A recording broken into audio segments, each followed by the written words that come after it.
नमस्ते दोस्तों। चलिए आज हम लिट्टी चोखा बनाएंगे। लिट्टी चोखा बनाने के लिए हमने एक बैगन ले लिया है। इसको हमने अच्छे से धो के मैंने चीरा लगा के देख लिया, इसमें कीड़ा तो नहीं है। एक टमाटर लिया है, 3 लहसुन के कलियां हैं, 2 हरी मिर्ची है। अब चलिए बैगन को हम भून लेते हैं। देखिए इधर हमने गैस जला लिया है। अब चलिए गैस पे ये बैगन रख देते हैं। इसी के अंदर हमने हल्का सा ऑयल लगा लिया बैगन के ऊपर। लहसुन हरी मिर्ची को भी हमने भूनने के लिए रख दिया है। अब चलिए टमाटर भी यहाँ पर रख देते हैं। दोनों चीज़ को हम अच्छे से भून लेते हैं। चलिए एक बार हम बैगन को पलट लेते हैं। दूसरी साइड से भी टमाटर को भी हम पलट लेते हैं। अच्छे से हम इसको भून लेते हैं पलट पलट के। देखिए अच्छे से हमारा बैगन भून गया। आप चलिए गैस को बंद कर देते हैं। अब बैगन को ठंडा होने देते हैं। ठंडा हो जाएगी फिर हम छील लेंगे बैगन को, टमाटर को। तो चलिए तब तक हम लिट्टी के लिए आटा लगा लेते हैं। देखिए हम 1 कटोरी हमने गेहूं के आटा ले लिया है। अब इसमें आधा चम्मच नमक डाल देते हैं। 1 चुटकी हम इसमें अजवाइन डाल देते हैं। आपको अजवाइन पसंद है तो आप डाल सकते हैं, नहीं पसंद है स्किप भी कर सकते हैं। अब चलिए इसमें 1 चम्मच के करीब हम घी डाल देते हैं ताकि हमारे कचौरी खास्ता बने। आप चाहे तो इसमें आधा कटोरी मैदा भी डाल सकते हैं। गेहूं के आटा मैदा मिक्स करके भी कचौरी बना सकते हैं। चलिए अब इसको हम गूंद लेते हैं आटा को। देखिए दोस्तों हमने आटा गूंद के रेडी कर लिया है। कितना सॉफ्ट आटा हमारे गूंदा है। अब चलिए इसको हम ढक देते हैं। 5 से 10 मिनट के लिए हमें रेस्ट पर छोड़ देते हैं। तब तक हम चलिए अब बैगन ठंडा हो गया, बैगन को छील लेते हैं। देखिए हमने बैगन को अच्छी तरह से हमने छील लिया है। एक हमने आलू भी पहले से बॉयल करके ले लिया है। एक आलू को कितना अच्छा तरह से। अब चलिए इसमें हम मसाला मिलाते हैं, चोखा बना लेते हैं। देखिए सारी चीज़ को हमने काट लिया। अब चलिए इसमें मसाला मिलाते हैं। आधा चम्मच के करीब नमक डाल देते हैं। अब हम थोड़ा सा एक प्याज मीडियम साइज का छोटे छोटे टुकड़ों में काट लिया था, उसको भी डाल देते हैं।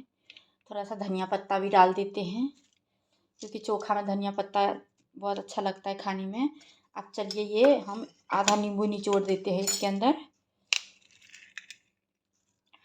अब हम 1 चम्मच के करीब सरसों तेल डाल देते हैं। आप चाहे तो यहाँ पे अचार के तेल भी डाल सकते हैं क्योंकि हम सत्तू में अचार के तेल डालेंगे, इसलिए हमने इसमें नींबू डाल दिया है। अब चलिए इसको मिक्स कर लेते हैं। देखिए अच्छे से हमने गूंद लिया है। आप चाहे तो इसको हाथ से भी गूंद सकते हैं। देखिए अच्छी तरह से हमने मिक्स कर लिया है। अब चलिए इसको हम साइड में रख देते हैं। अब हम वो सत्तू में मसाला कर लेते हैं।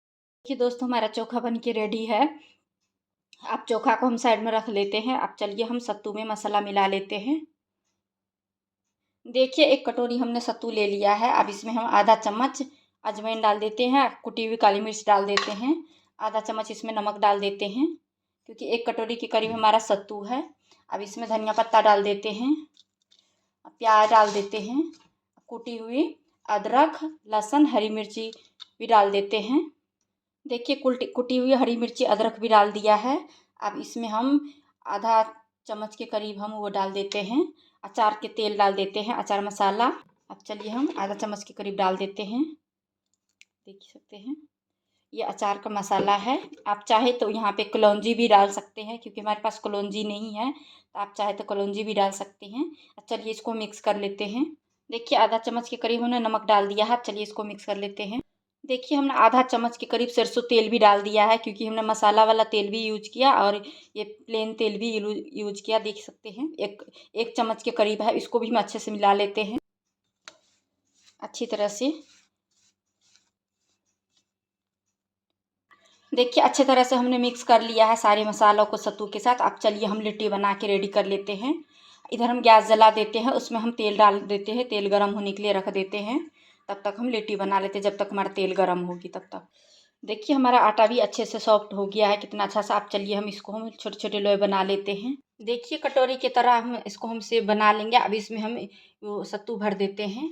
देखिए इसको हमने अच्छे से सत्तू भर दिया है। अब चलिए इसको हम बंद कर देते हैं इस तरह से क्योंकि हम एक हाथ से मोबाइल भी पकड़ रखी है, एक हाथ से मैं बना रही हूँ। चलिए हम बना के दिखाते हैं आपको। देखिए इस तरह से आप बना लेंगे। ये जो एक्स्ट्रा आटा है इसको हम ऐसे करके निकाल लेंगे। एक्स्ट्रा आटा को इसको हम ऐसे चपटा कर देंगे, लिट्टी के शेप में दे देंगे। देखिए आप चलिए ऐसे करके हम सारी लिट्टी बना के रेडी कर लेते हैं। देखिए हमने सारी लिट्टी बना के रेडी कर लिया है। आप इसको चाहे तो तंदूर भी कर सकते हैं और चाहे तो हमने तेल में फ्राई करके मैं बना रही हूँ ये लिट्टी। तो आप चाहे तो इसको तंदूर भी कर सकते हैं। अब चलिए तेल गरम हो गया है, इसमें हम देखिए हमने गैस पे कढ़ाई रख दिया था, तो उसमें हमारा तेल भी डाल दिया। तेल गरम हो गया। अब चलिए एक एक करके हम ये लिट्टी को फ्राई कर लेते हैं। आप इसको चाहे तो तंदूर में भी कर सकते हैं, अवन में भी कर सकते हैं। इस तरह से आप इसको हम धीमी धीमी आंच पे इसको सेक लेते हैं, अच्छे से फ्राई कर लेते हैं। अब चलिए इसको हम एक पर पलट लेते हैं, एक एक करके सारे कचौरी को। देख सकते हैं कितने अच्छे से हमारे कचौरी फूले हैं। देखिए हमने पलट लिया है। अब इसको हम दूसरी साइड से भी धीमी धीमी आंच पे इसको हम फ्राई करेंगे। देखिए दोनों साइड से हमने अच्छी तरह से इस कचौरी को सेक लिया है। अब चलिए इसको हम एक प्लेट में निकाल लेते हैं। चलिए हम एक प्लेट में निकाल लेते हैं। चलिए एक प्लेट में निकाल लेते हैं। देखिए हमने अच्छे से फ्राई करके हमने कटोरी एक प्लेट में ले लिया है। ये हमारा चोखा है, ये हमारा लिट्टी है। ये हमने फ्राई करके लिट्टी बनाया है। नेक्स्ट वीडियो में हम तंदूर वाला लिट्टी बनाएंगे। आप एक बार इस तरह से ये वाला लिट्टी बना के खाइएगा, क्योंकि हमारे बिहार में इस तरह से भी लिट्टी बनते हैं। दोनों तरह से बनते हैं, तंदूर वाला भी बनते हैं, फ्राई करके भी बनते हैं। आप इसको कचौड़ी भी बोल सकते हैं, सत्तू की कचौड़ी, जैसे दाल के कचौड़ी होते हैं ऐसे ही भी बोल सकते हैं। इसको हम आप एक बार इस तरह से बना के ये वाला लिट्टी खाइएगा, बहुत अच्छा लगता है खाने में। Bye bye, thank you.